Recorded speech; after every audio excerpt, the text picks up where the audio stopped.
Namaskara and welcome to BIC Talks, a podcast brought to you by Bangalore International Centre, where we present conversations that move, inform, and encourage discourse.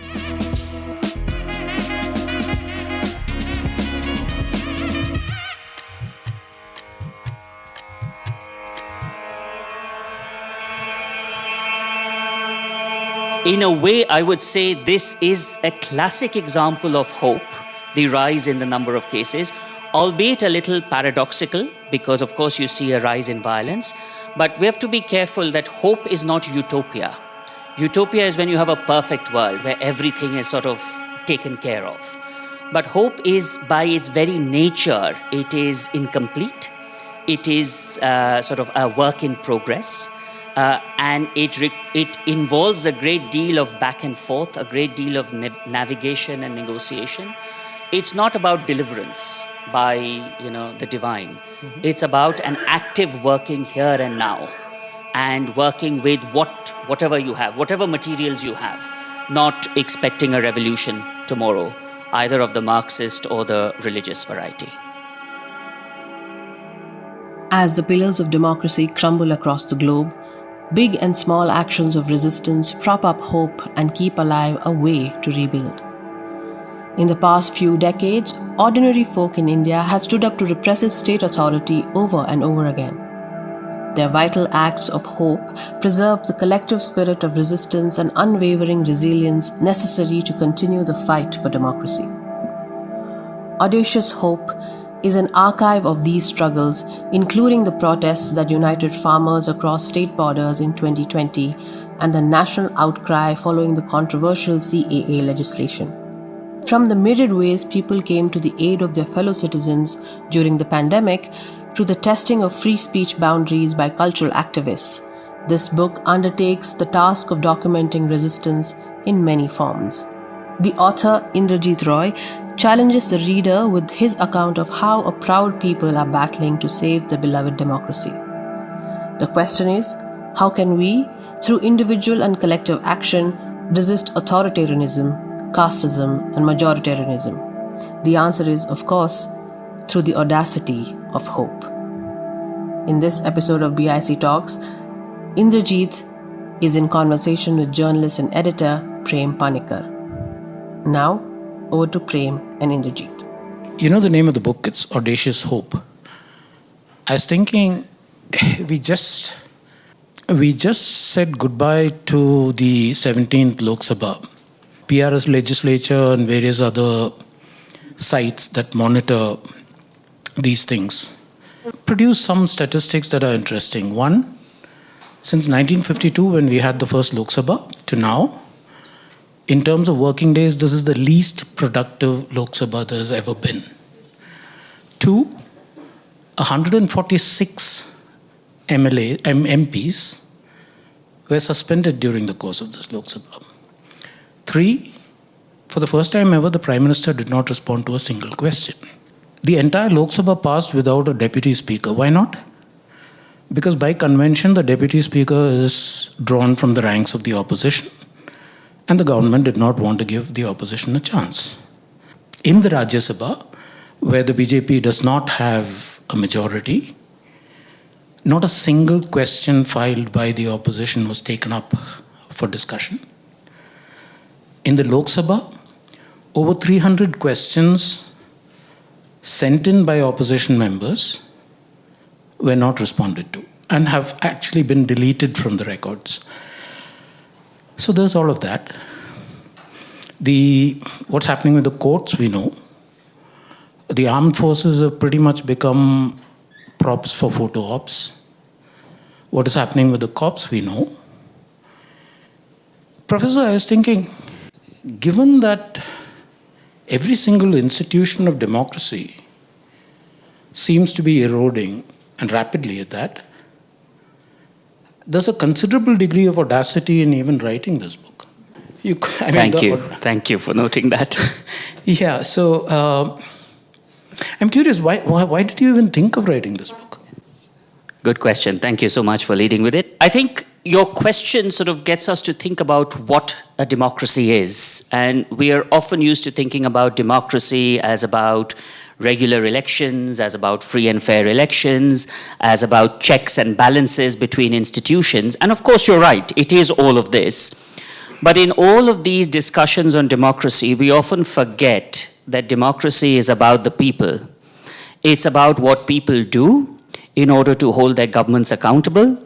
It's about what people do when they feel that the government is acting in a way that is not consonant with their views. It's about protesting when they feel that the government is being unjust. It's about the right to disagree. It's about the right to dissent. And I think because of all the usual ways of understanding democracy, and you're absolutely right, of course, that the institutions seem to be failing democracy, but we've seen that people have risen to the occasion demanding that, well, things be done in a way that is in consonance with the law. They've protested unjust laws when it's come to that. You've seen students demanding and pushing ideas for social change. And I think it's extremely important to note and to appreciate and to recognize what people themselves are doing. The audacity of hope lies in the fact that ordinary people are doing this despite the institutions not being supportive of them. And I think you're quite right in picking up the ways in which the institutions might be failing people, but the people aren't failing themselves, if that makes sense. And there's an idea of what democracy is, there's an idea of what the government should be doing, which seems to animate a lot of the individuals that you will meet in this book. So that's where the audaciousness of hope comes in. And the audaciousness of the book, yeah. In some, you would say that if the institutions are failing, demos is not. Absolutely. Back in the 1970s, I think, or 60s, it was Lohia who had said, when the parliaments sleep, the streets have to come alive. Yes. And in some ways, you're seeing pretty much that going on. We will get into the crux of the book in a bit, Professor, but before that, I wanted to ask you, I was looking up some of these numbers, regimes of the world, for instance, which monitors the quality of governance in countries around the world, the lexical index, the Economist's intelligence unit's report. One of the points they make is that as of 2016 was probably the high watermark of democracy. If you go by numbers, the point all of them make is that in 2016 there were 96 functioning democracies in the world. Some partial, some full, whatever, but 96 was the number. By 2022 that had dropped by 6, it's 90, and there has been subsequent erosion which hasn't yet reflected in the reports.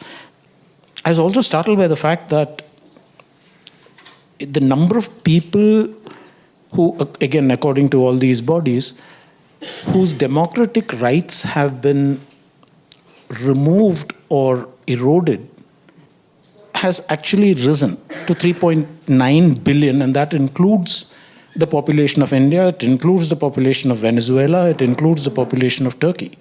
And we know why, all of those places.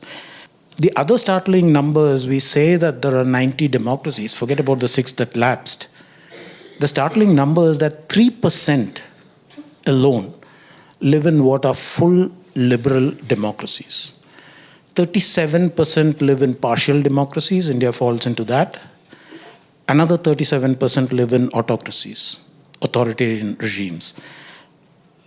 Professor, this political theorists suggest that this thing is cyclical, that a period of liberal rule is almost inevitably followed by a period of authoritarianism. Is there something to that? And I mean, have you in your researches? Yeah, so political scientists are a very divided lot, usually in the best of times. When it comes to the question you're posing, they're almost at each other's throats. So, of course, there are some political theorists who talk about cyclical nature of these things, almost as if, it's a sort of law of physics. But politics doesn't quite operate as a law of physics. So I think we have to recognize human agency. We have to recognize the will of the politicians themselves. We have to recognize the will of different social groups, political leaders, etc. So there are several explanations that have been given to why democracies have been facing a steady erosion, not only among the countries that you mentioned, but even among liberal democracies, or the so-called liberal democracies, like the United States, if you think of that as a liberal democracy, but even Britain and other sort of the North European countries. Actually, the US has been moved out of liberty. I can imagine why, absolutely. But I fear that the US moves back to being a liberal democracy just because Biden is back to power, and I think there's a problem there. Anyway, but staying with your question, so some scholars have suggested that the world became too liberal and that there's a cultural backlash. And that cultural backlash is led by usually religious or ethnic majorities, or by people who feel that their traditional ways of life are being threatened. Whether that's real or not is a different question, but there's a perception that people's traditional ways of life are being threatened. Others have suggested that democracy went hand in hand with economic inequality. Whether we like it or not, the last 30 years or so, although they saw a rise in the number of democracies, the world also saw enormous inequalities and rising inequalities. And so the argument there is that people who were losing out economically were sort of lurching right, or taking recourse to strongman politicians, or to political parties that promised them the world, that promised to redistribute. But we have to recognize that the world is a very diverse place, of course, and different countries have different dynamics, so to speak. So a lot of these theories may work in Western Europe or North America, but in India, if you look at the ways in which people vote, the voting patterns across different groups, we find that it's not the losers of economic reforms who support the right, it's the winners. And I suspect that's because of such things as, and I've documented that in the book, ideas of equality, ideas of affirmative action, ideas of extending social welfare, which is something that some elite groups may not agree with very much. So when explaining the democratic erosion in India, lots of scholars have suggested that it's not the poorest groups or the losers of economic liberalization, it's actually the winners. And if you look at economic growth rates, it's very interesting because world over, when you have populist leaders elected, they usually come in after a period of economic slump. There's an actual economic sort of downside. In India, on the eve of the 2014 elections, India was actually doing very well economically compared to other parts of the world. It's just that growth had slowed down. It hadn't plummeted. It had slowed down. There's, of course, a great deal of inequality, but it looks like those at the top of the socio-economic hierarchy were still threatened by the demands of Dalit groups or other backward classes or the rural and urban poor, and were sort of looking at a political party that they might sort of feel more comfortable with. So the reasons differ from country to country because the world is such a diverse place, and I think the Indian context therefore has to be recognized as such. What works in India doesn't work in, say, a place like Turkey, where we know that it's the poorest groups who tend to vote right. But like in Brazil, so in India, it is the richer groups who've tended to vote right rather than the poorer groups. So I think there's that element of understanding social relations and relations between different classes that would help us. We shouldn't look for a one explanation across the world because there isn't one. And some of my Marxist colleagues would like us to believe that there is one. Some of my cultural sort of explanations colleagues would like us to believe there is one. There isn't, unfortunately, one explanation we can plug everything onto. So, Professor Roy was actually pointing the finger at all of us. We are responsible. Some of you, not all of you. Not all of you, as they say. Professor, I just wanted to stay with that thought for a minute because in your chapter, Erosion of Democracy, there are 2 points you make, and you kind of glancingly made that just now. I'd love for you to elaborate. The first point that you make is when you say that the reasons for the crisis in democracies is their inability to deliver basic services to those who need them the most. You're basically talking roti, kapda, makan, maybe a bit of education and employment along with it. The other point you make, you say a related reason is the inability of democracies to resolve the fundamental imbalance ingrained in capitalism, that the world is richer than ever before, but fewer people share that wealth. And that is there. 1% owns about, 40% of all the wealth. 50% own 3% of all the wealth in this country, according to the latest. One thing that I don't get, though, in the run-up to the 2014 election, I remember multiple surveys, which pretty much all of them, when they were asked the big fault lines or the big issues that they were facing, they all said economic growth, which is the point that you made. Subsequently, in the last 10 years, it's not like economic growth has happened. There is a case to be made for arguing that it has declined, but we leave that aside. The same situation prevails, more or less. But that does not any longer seem to animate us. If you look at the results of the 2019 election, for instance, or if you look at the results of the various state elections in some of the poorest of the states, how does that happen? Why do we, another way of putting that question would be, why are we voting successively against our own self-interest? Yeah. Again, that's an excellent question, because we then have to think about what self-interest is and how we define self-interest. Often self-interest is thought of only in economic, material terms, but there are also symbolic interests, if you will. I might be quite happy to barter away, if you will, my economic interest if I feel that my cultural interests are being safeguarded or my symbolic interests are being safeguarded. There's a pursuit of a higher, common, greater sort of good, which I feel is, which according to me is what everyone else should also think like. So in a way, when we talk about self-interest, and it's a really important point you raise, we tend to think of self-interest in very economic, rational terms. But religion matters, and it's not just about religion mattering in India. We know religion matters elsewhere in the world, including in the West. Culture matters. Our perceived social position matters. And I think there's something to be said there, where we feel that we are under threat or our dominant position is under threat, whereas in fact it might not be. But of course, that's, for example, yes, Hindu khatre mein hai, or white people are in danger, or Islam in danger. If you take the Turkish context, it sort of works across, depending on who's the majority and who's not. So I think when we talk about self-interest, we need to recognize that these aren't objectively measurable economic indicators. There's a great deal of A, perception, but B, non-economic interests, such as symbolic interests, such as cultural interests, religion being one sort of idea, social hierarchy being another. So, when all of those are in threat, real or otherwise, then you're going to see these sorts of movements, the sorts of sort of trend towards voting in right-wing political parties. Now, we have to be careful that when we talk about the threat to democracy, it doesn't only come from the right. The threat to democracy also comes from the left.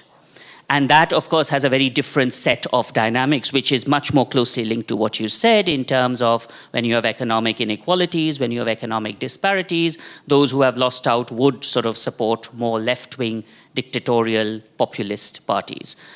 We don't have that worry here in India, not for the moment at least. So I'll leave that out of the discussion. But if there was ever that came into being, then you can sort of look at other reasons. I still sort of in the early phase of the book where you're setting the scene for what is to follow, you talk about a seminal moment when everything flipped. That was August 5, 2020. Anybody remember what that was? No. August 5, 2020, the Prime Minister of India laid the foundation, the Bhumi Pujan for the Ayodhya temple. Professor, what you wrote is, from that moment on, from here on, India's democracy, nominally secular, not because it enforced a strict separation between religion and the state, but because it maintained an equidistance between the state and the country's numerous faiths, could be seen as firmly distancing itself from its liberal and pluralistic roots in favor of a more explicitly ethnic orientation. That's a quote from your book. I'd like you to elaborate on that, but I am also curious about why you picked August 5, 2020. Why not, for instance, Advani's Rath Yatra? Why do I keep talking about Adani? Who knows? It's all over the bloody place. So. But Adani's Rath Yatra, for instance, the demolition of the Babri Masjid, for instance, would they not be of the same significance, or probably more, because as inciting incidents? Thank you. Again, I think that's, and thank you for the close reading of the book, but I was tempted to sort of look at dates in the 1990s, especially the one you're saying. But I think there's a very crucial difference. What happened on 6 December 1992 was by a largely oppositional, non-government sort of group. Yes, they were a political opposition, and yes, the BJP ruled Uttar Pradesh, but even Kalyan Singh was extremely apologetic, took moral responsibility for what, of course, we all know, they were all hand in glove, perhaps you could say, but he took moral responsibility. And as the head of the state in Uttar Pradesh, he stepped down. What happened on August 5th, 2020 was the Prime Minister of a nominally secular country, being explicitly associated with the religious acts of a single community. Now, let's be clear.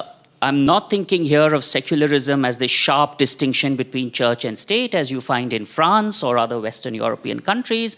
I think that debate in the Indian context was settled long ago. Secularism in India is about dharma nirpekshata, or it's the state being equidistant from all religions. So in that sense, you've had heads of government who have sort of participated in religious activities of all religious communities.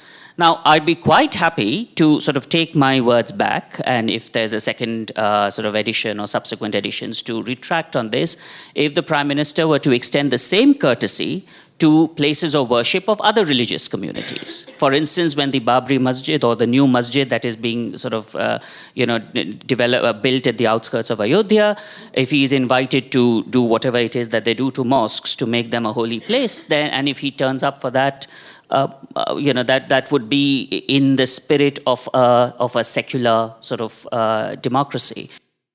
We all know, we don't know whether he will or not, but it's safe to assume, given what we do know is that he actively presided over the proceedings in a temple, and knowing the history of the temple, it was very clear what was at stake. Which is why I think August 5th, 2020, rather than 6 December 1992, is a much more important moment, because here you have the head of the government presiding over the ceremonies that he did, whereas what happened in 6 December was, and I'm not saying this to sort of minimize the enormity of what happened, but they were, after all, an oppositional group. They were not in power, and even those elements who were in power took moral responsibility and stepped down from their position. So that would involve a lot of ifs and buts. If Modi remains the Prime Minister, if the Babri Masjid is repositioned, and if the Prime Minister is right. Another point you make in your, not in the introductory chapter, but in the first chapter, Professor, is you give Modi and the BJP credit for accepting electoral results even when it has gone against them.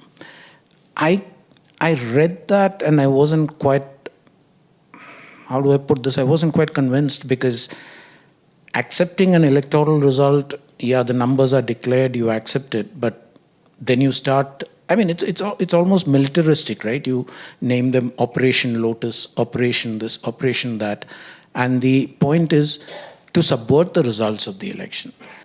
The way I look at it, when I vote for a person, I'm not voting for that person so much as I'm voting for an ideology that person ostensibly represents. So if I'm voting for the BJP, I'm saying, I'm voting for whatever, Hindutva and Common Civil Code and all of that. If I'm voting for one of the opposition parties, I'm looking at more liberalism, a focus on the economy, a focus on societal development, all of that. Now, I vote for this person for these reasons, and then whether it is induced or whether it was bribed or bought or whatever, he changes sides. It seems to me that the essence of democracy is subverted. So when you say that Modi represents or Modi respects electoral results, how do you justify that? That's a tricky one, I have to say. But I would stick to the claim I make that whatever the other faults of the present dispensation in terms of safeguarding democracy, at least in terms of formally, officially respecting the verdict of state elections, they've had no option but to officially at least recognize that they are not in power. And I did this very interesting exercise when I compared the extent to which the BJP dominates the Vidhan Sabhas across India with the extent to which the Congress party used to dominate the Vidhan Sabhas under Nehru up till 1967. And back then, you saw total sort of Congress dominance across the land, with the exception of Kashmir in the north and Kerala, of course, famously. And we know what happened to both Kashmir and Kerala.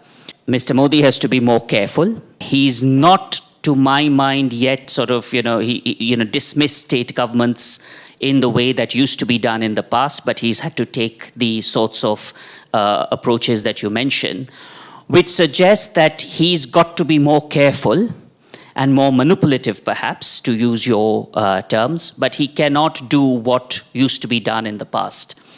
And I think there's something to be said about having to respect, not because he may be personally very inclined to respecting the verdicts. We have no idea, we have no way of finding out what's going on inside his head. But what we do know is that, he's not openly defying the election results. He's had to take recourse to the sorts of actions that you say, and that's, of course, you're right. That's not what you expect in a democracy. That goes against the essence of a democracy. But in a formal sense, at least, in an official sense, he has to respect democracy. And I think herein lies the dilemma, the problem, that a lot of the people who are protesting or who are dissenting from the government have to face, and which is why the odds are so stacked up against them. Not only are they facing a difficult situation, but the situation is such that it's quite easy for it to be considered a democracy. If you tell an observer, an observer from outside that, well, Mr. Modi's, not, dominating the country in terms of the state elections, the Vidhan Sabha elections, they will, of course, look at the map and say, yes, that's true. So in a sense, the fig leaf of democracy is quite sort of nicely, continues, and that makes it even more difficult for people to really protest, because I've been asked this question: what erosion of democracy? Where is the erosion of democracy? Mr. Modi is as democratic, if not more democratic, than Nehru and Mrs. Gandhi, because he has not suspended the parliament, or he's not suspended democracy formally.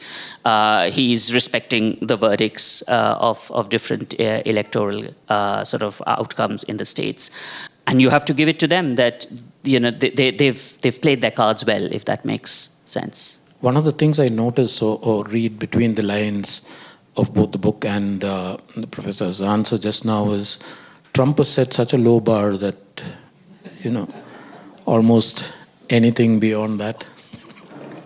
Yeah. Professor, when you start talking about fault lines, fissures, and protests, you start with the question of caste. You begin with 1981, Meenakshipuram, where the Pallar community finally had enough of being oppressed and en masse converted to Islam. 3.5 years later comes Kanshiram, who starts the Bahujan Samaj Party, again as a sort of protest come direct action against what the caste, what the backward caste was suffering from. From there you do touch on Madhav Singh Solanki using the alliance of the Kshatriyas, the Muslims, the Adivasis and the Harijans. You move from there to, that would be VP Singh's Mandal implementation. And finally to 2023 and the Bihar caste census. Now all of these measures were intended to, how do I put this, ameliorate the plight of the backward classes. This is the first real chapter where you start talking about hope. I was looking at the NCRB statistics, and for the 7th year in succession, the incidence of crimes against the scheduled castes and the scheduled tribes has actually gone up. In the case of the latter, it's by a whopping 6.4%. Professor, where in this do we find hope? Where do we locate hope? I think there's always the dilemma in terms of thinking about hope when you're faced with such difficult structural, political, institutional sort of constraints. I think the experts who worked with the data, the NCRB data, the National Crime Records Bureau data, which measures atrocities against the scheduled castes and scheduled tribes from which you were quoting, they say that one of the one of the elements of this data that we have to respect and recognize is that the data is only recorded when people come forward and say that there has been an atrocity on them. And the idea of defining what an atrocity is, the idea of putting forward and going to the police and saying that so-and-so has behaved with me in a certain way, or I have faced discrimination on account of my caste, itself requires you to think about what it means to lead a dignified life, what it means to be considered as an equal. And the fact that people are not being considered equals, is very different from what you see earlier. Now, strictly speaking, we are not able to compare the situation with the pre-1989 period because such data wasn't, sort of collected then. But I think if you see a rise in the number of cases, experts who work with these data point to two things. One, a greater self-awareness. If I'm Dalit and somebody has behaved in a way that is not in keeping with my constitutional rights, I now have a sense of my constitutional rights being violated and going and reporting that. And so, of course, there's a clear case of hope. I hope that the state or the police will take action. I wouldn't just go just because because going to a police station for these social groups that you mentioned requires giving up a whole day's, if not more, labor. It means going to the police and actively sort of filing an FIR against somebody who's likely to be locally at least more powerful than them. So these are conscious choices that people make or take when they go and sort of file these cases. So there is the hope that something will come of it. There is the hope that I'm not going to just let what has happened to me happen and keep quiet about it. Of course, a lot of that happens, but those who have gone and reported these cases have a hope that the police will act on them, that something will be done of them. Otherwise, why would they do it? Why would they go? The second reason that experts often say that the cases might be going up or are going up is the fact that Dalit groups or Adivasi groups no longer acquires in sort of lying low as they may have in the past. They are not only recognizing their rights, but they're also actively claiming those rights, which may annoy a lot of the elite groups. This would be the Great Chamar kind of example. For example, they are doing things which, assert their equality with others, and that annoys people who might then sort of be violent, and that sort of, takes us back to the first sort of point that I made. Then, because the dominant groups are violent, and the Dalit and Adivasi groups know their rights, they will go right on to putting the cases. So, in a way, I would say this is a classic example of hope, the rise in the number of cases, albeit a little paradoxical, because of course you see a rise in violence. But we have to be careful that hope is not utopia. Utopia is when you have a perfect world where everything is sort of taken care of. But hope is, by its very nature, it is incomplete. It is sort of a work in progress. And it involves a great deal of back and forth, a great deal of navigation and negotiation. It's not about deliverance by the divine. Mm-hmm. It's about an active working here and now. and working with whatever you have, whatever materials you have, not expecting a revolution tomorrow, either of the Marxist or the religious variety. So for my own personal Cliff Notes version of this, Professor, would it be fair to say that even looking at the time before independence and then all the way through the 60s, the 70s, maybe even the early 80s, where the repressed classes, which I'm using a broad umbrella term for all of this, where they looked at these quotidian happenings as part of life, this is how it is. Today there is a greater sense of self-worth, and therefore a greater awareness that they need to stand up and speak out, and that they're willing now to wear their identities on their sleeves, in a sense, which is why I brought up the Great Chamar that you refer to, where they actually put up banners. So I think the Great Chamar incident that you mentioned is really exemplary of what I'm suggesting. These are not protests against this or that. This is an active assertion of people's being. I am of community X, and just as you or you could sort of, take pride in your identity, I'm not going to tell you not to take pride in yours, but I'm going to take pride in my own. And that in some ways is very different from the protest movements that we see in the past. Now let's be clear, protests have been part of the social landscape in this land, in this country for centuries. Whether you have Buddhism versus Brahmanism, whether you have the Bhakti movements, which a lot of people have said are about protests, or you have had anti-colonial protests more recently. Protests are a part of the landscape of this country. But what you see in through the examples that you mentioned is not a protest against X or Y. It is about simply saying, this is who I am. And I think you mentioned somewhere about, wearing your identity on your sleeve. And in some ways, yes, it is that. It is about saying, well, I am many things. Of course, I'm Indian, I'm X, I'm, Y, I'm a student, blah, blah, but I'm also of this community. And why not in a country where community matters so much? This is who I am.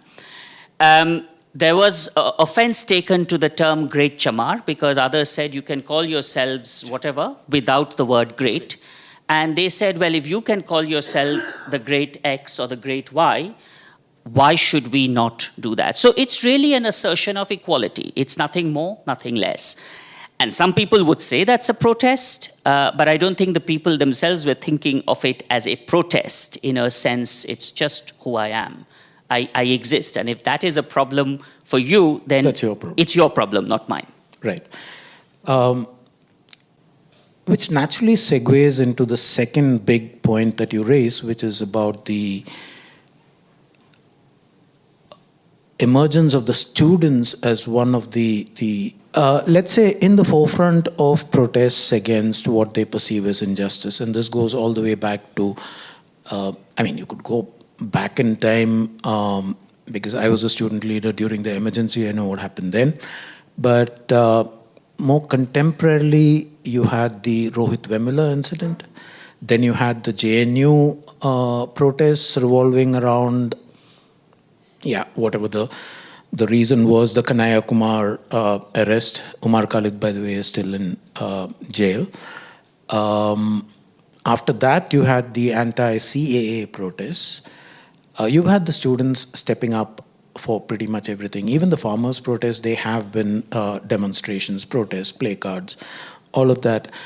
One of the things that in relatively recent times, that I keep hearing whenever this sort of thing happens, Professor, is it's not the business of the students to take to the street.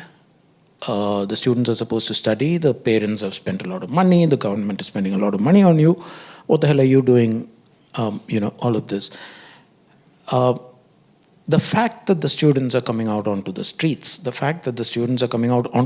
not because their canteen bill went up, but because an act which they deem iniquitous has been passed in Parliament, is one of the central points where you locate hope in this book. Could you elaborate? You're absolutely right. A criticism often of students involving themselves in politics or being outside the classroom is that they're not doing what they should be, which is studying.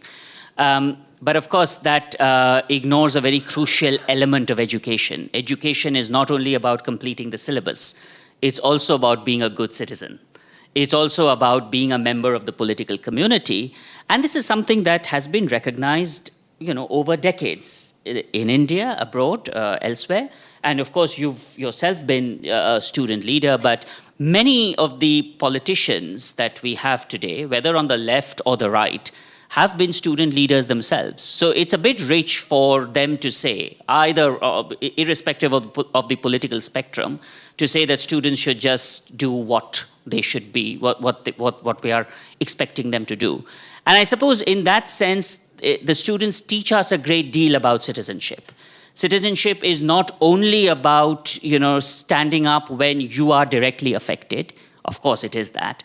But it's also about taking a stand when other people are affected.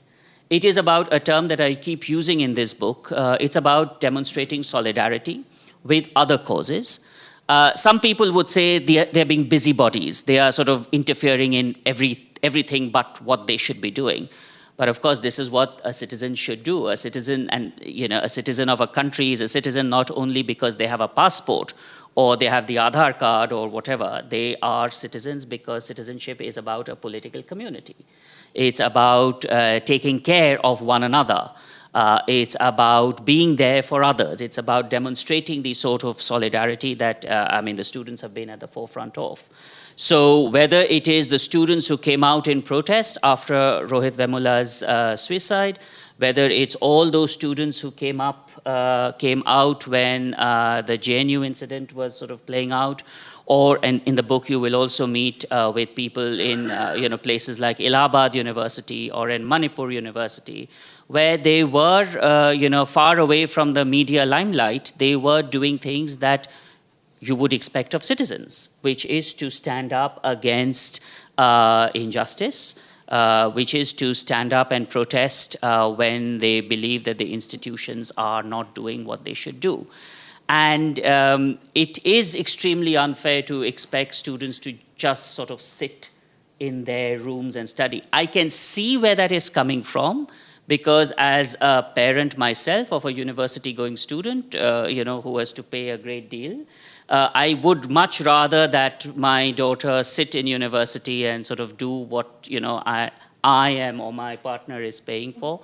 But that's not how these things work, and that's not how they should work, because whether you're an office goer or a homemaker or a student or a farmer, you're also a citizen of this country. And as citizens, we owe a great deal to each other.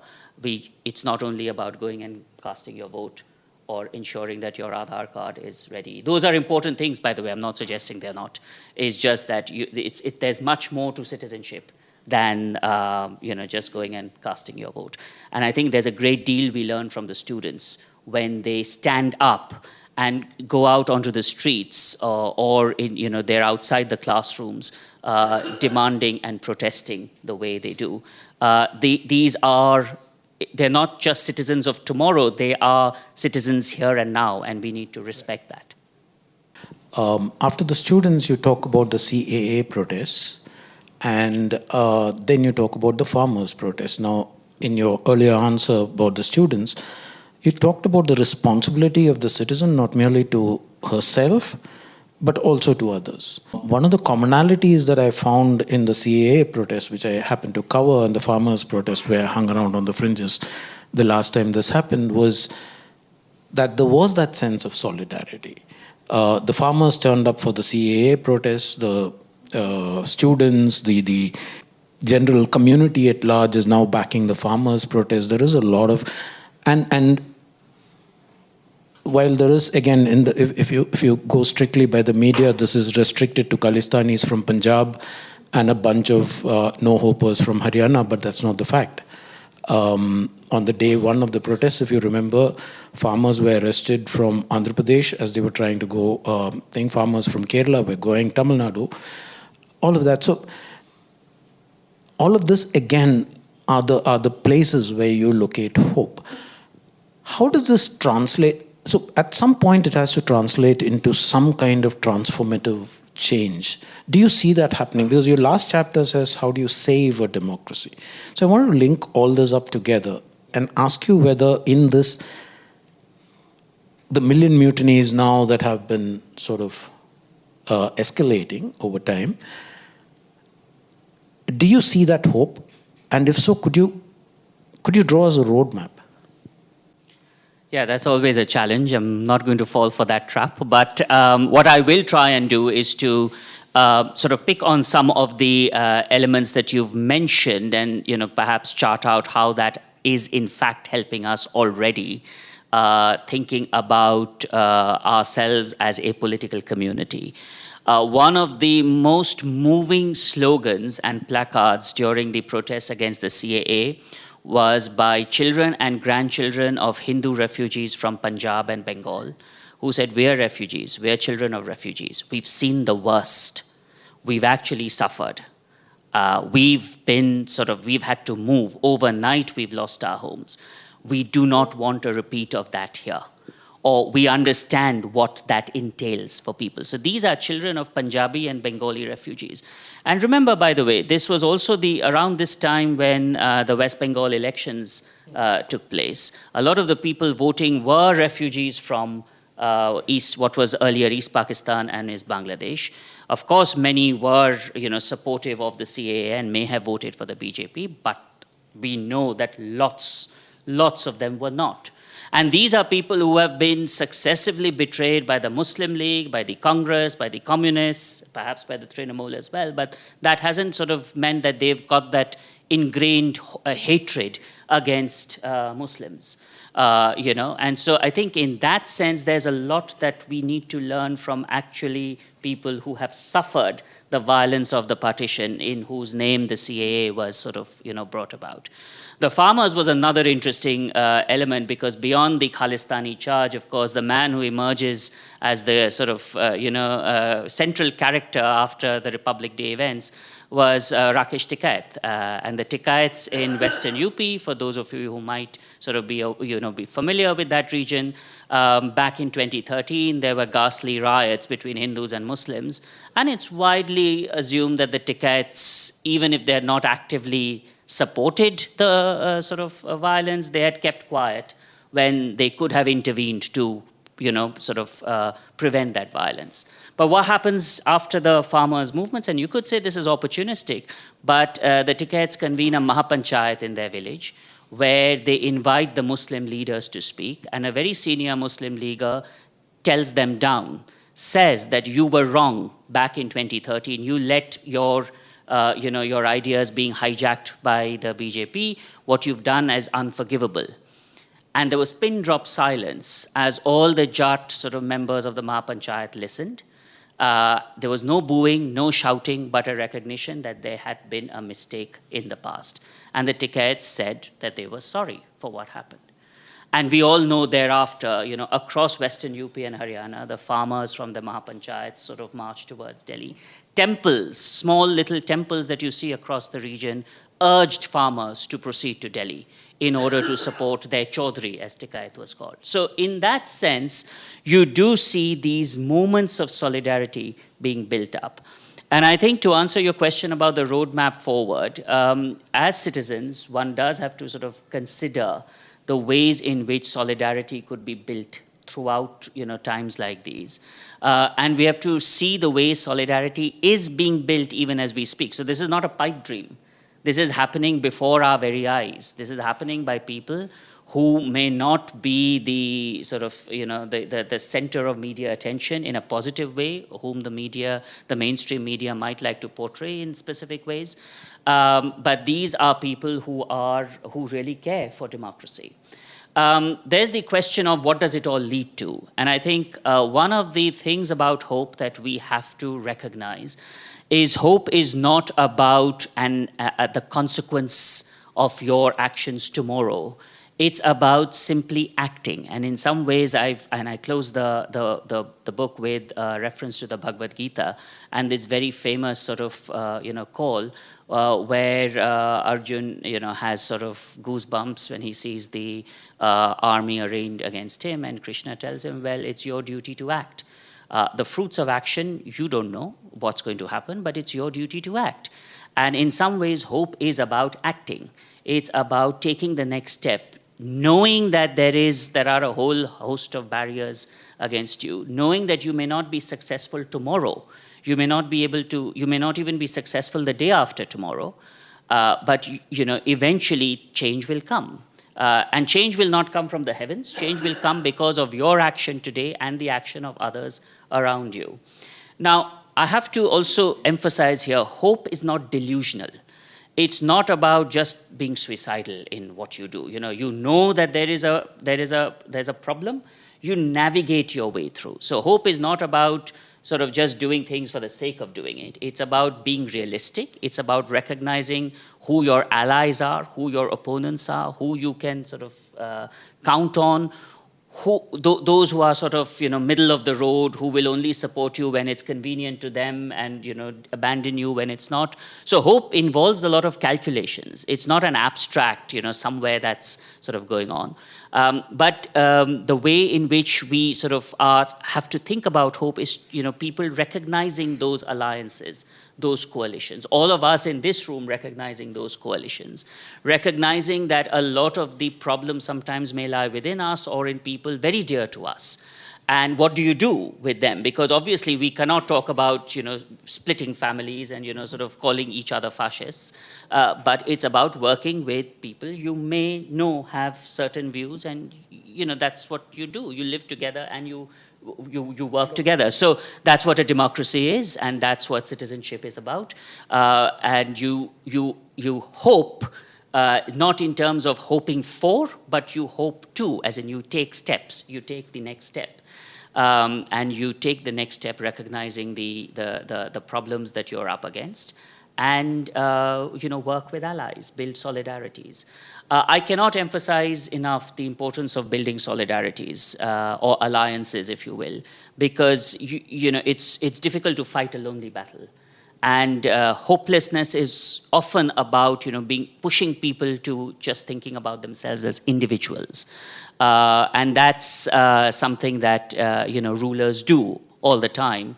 They're winning if they make you feel hopeless. Unfortunately, we are in a state today where hopelessness is a luxury we cannot afford. So we have no option but to hope, and hope in terms of taking the next step, not waiting for deliverance, but taking the next step. In my bag, you'll find a copy of the professor's book, Audacious Hope. You'll find it heavily annotated. There's probably more writing and more pencil marks than there was when you wrote it. The point I'm trying to make is that I follow politics intensely, but this still taught me a lot. And it's a book that you guys need to pick up right there. There's one line from that Rebecca Solnit essay that I keep going back to. And there's a book of essays by Rebecca Solnit called Hope in the Dark. And there's this point that she makes, actually 2 points. One, she says that it's very important when talking about this to define what hope is not.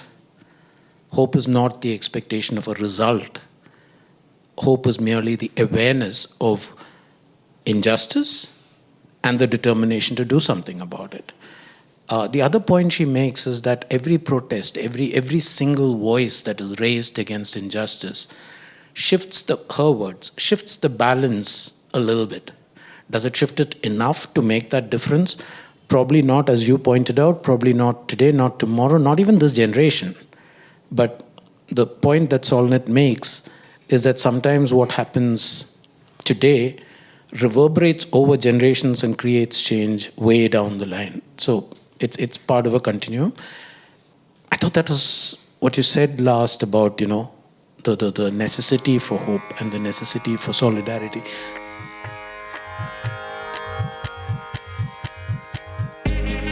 You have been listening to BIC Talks by Bangalore International Centre. If you like what you heard, do follow us on social media. Keep up with our programming by signing up for our mailer on the website, or leave us a review or rating on Apple Podcasts or iTunes. The crew that makes these podcasts possible is Gaurav Krishna and Ishan Gupta on sound supervision and production, with support from S. Sarunaraj and Raghu Tenkaila. Artwork is designed by Chandni Venkataraman of Crisscross Design Studio. Don't forget to subscribe to our channel on your favorite podcast platform. It can also be accessed on our website, bangaloreinternationalcentre.org. This is Lekha Naidu signing off on behalf of everyone at BIC.